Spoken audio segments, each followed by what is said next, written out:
अस्सलामुअलैकुम नाज़रीन, JN news HD के साथ मैं हूं नाइला भट्टी। नजर डालते हैं आज की अहम खबरों पर। शुमाली वज़ीरिस्तान से ज़ैनुल्लाह खान की रिपोर्ट के मुताबिक DPO शुमाली वज़ीरिस्तान रुखान ज़ेब ने मीरान शाह प्रेस क्लब पर हमले का फौरी नोटिस लेते हुए हमले के 4 मरकज़ी मुलज़मान को गिरफ्तार कर लिया।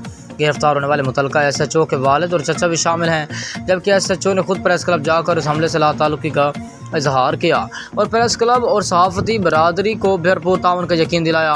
Khyber Pakhtunkhwa union of journalist district police officer शुमाली वज़ीरिस्तान के इस फौरी कार्रवाई और कानूनी ताउन के लिए उनका शुक्रिया अदा करती है और इस उम्मीद का इजहार करती है कि इस अफसोसनाक वाक़े को खुश इसलूबी से हल किया जाएगा और मुतासरा सहाफ़ी की मुनासिब दाद रसी की जाएगी।